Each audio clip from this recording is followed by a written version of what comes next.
Hey, it's Dougie Fresh in the flesh, here to give you my absolute best to the last breath. Yes, sizzling and delivering with zeal and zest. I got the book here, book outline, the book review, OverAchievement. Let me stop shaking it and hold it still. I'm so excited and ecstatic to deliver this awesome book by John Elliott. Okay, on the cover he's has his business suit on. He's ripping off his business suit, and he has his Superman costume underneath. It's pretty awesome.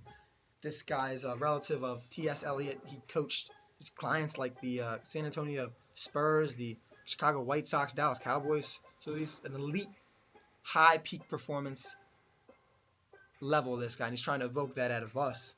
And that's what I hope to do by this video.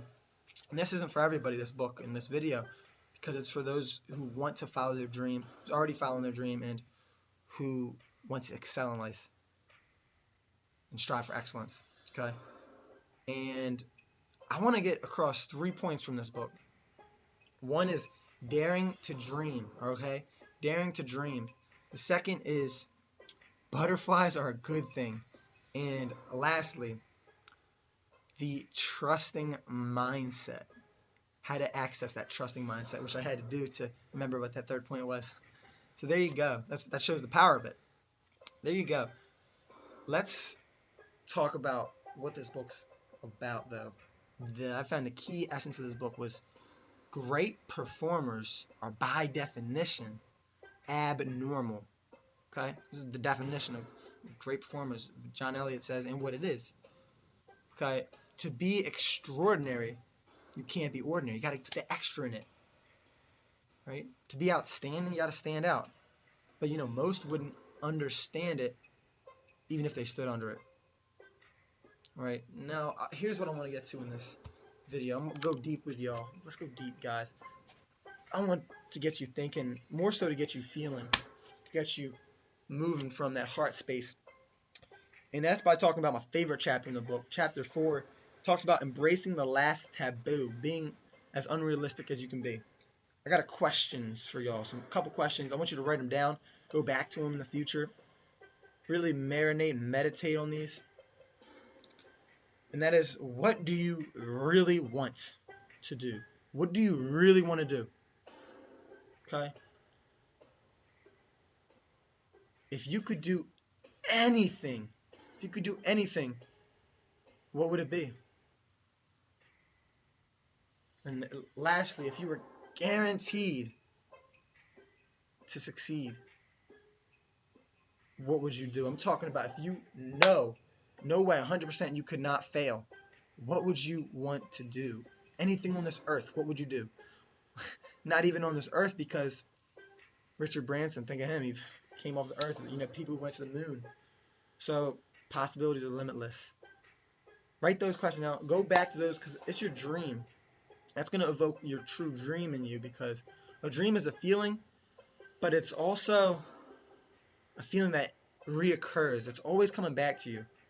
And I'm living mine right now. I'm living my dream, and me living my dream and continuing to live my dream, and always going to be living my dream and expanding my dream of what's possible and going beyond that. I hope I can inspire you guys by doing that. Okay? Next. I love this. It's a great quote from the book. As soon as anyone starts telling you to be realistic, cross that person. Cross them off your invitation list. Okay? Someone tells you to be realistic, cross them off your invitation list. That put a big smile on my face. It's funny.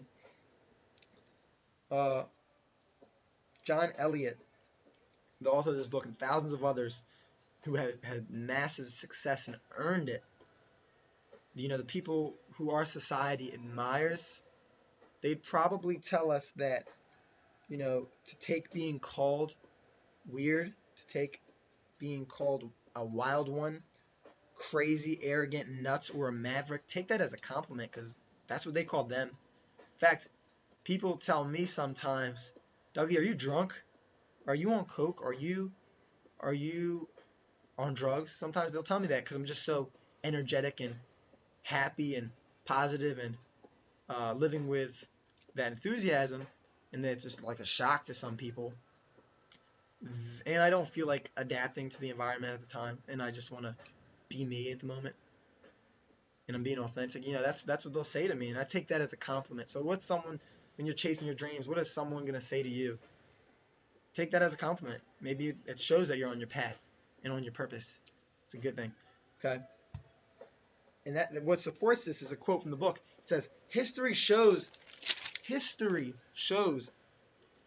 that people who end up changing the world, the great politicals, socials, scientific, technological, artistic, even the sports revolutionaries, are always nuts.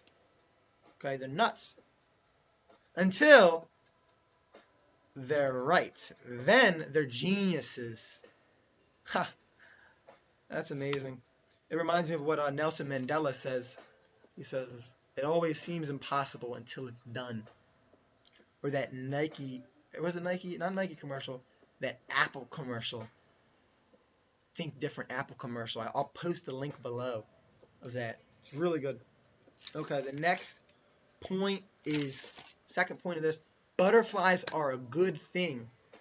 Okay, in the book they talked about Bill Russell, the 11-time NBA champion, has more rings than he has fingers. I mean, this guy was the first. I mean, he won an NCAA championship, an Olympic gold medal, and an NBA championship all in the same year, 1956. And guess what? This guy barfed before every game almost. Threw up before every game. And in '63, it was his worst season. He said because he didn't throw up enough. And then he did throw up, and they won the championship. It's crazy. So what I'm trying to say is stress is a good thing, and there's thousands of examples on this. But just what he calls it, he says, eat stress like a candy bar.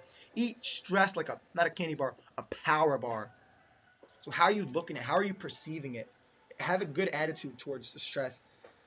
One, all your body does to you, everything your body does to you when pressure is on is great for performance. So you got to perceive it right. Secondly, pressure is different from anxiety. Pressure is different from anxiety.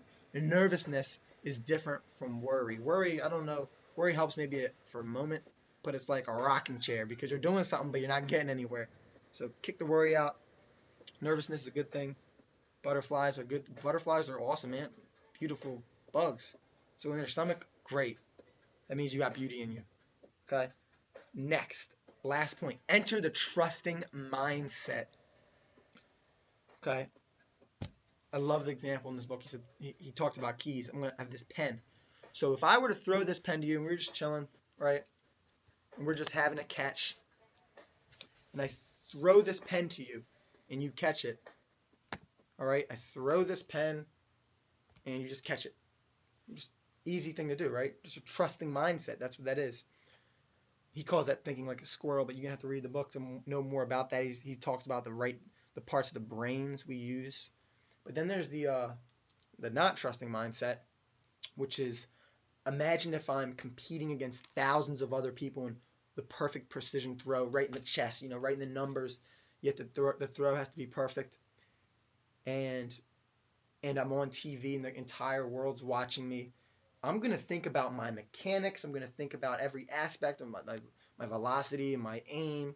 I'm going to fumble. I'm going to do a horrible throw. I'll probably be like Dante Culpepper and not even throw it, and it'll go behind me. So what you want to do is enter that trusting mindset. Another example is he had a 2x4, and he'd have his clients walk on it, and they'd walk on it fine on the ground. But when he'd raise it, 10, 30 feet up, they were horrible. They just couldn't do it right, and that's because the change in the situation. But you have to get into this trusting mindset, believing in yourself, knowing that this confidence that nothing's impossible. You can do it. I can do it. I must do it. I will do it. That attitude is powerful. That's the book. Those are the big points I want to share with you. OverAchievement. I'm going to, you go to the library and you rent out a book, and then you say, I'm going to buy 5 of these things. Okay? Stay fresh. Stay blessed. Overachieve. Be extraordinary, not ordinary, not normal, abnormal. What's normal?